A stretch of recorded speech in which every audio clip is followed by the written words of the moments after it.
तू मेरा महबूब नी डिठा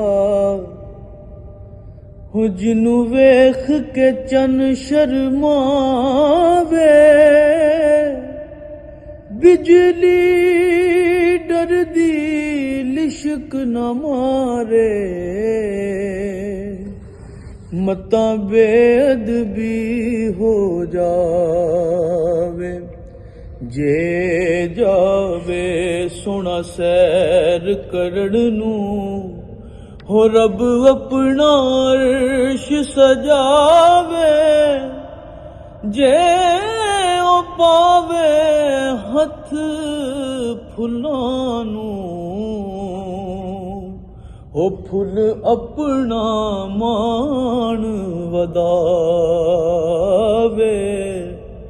अधी राती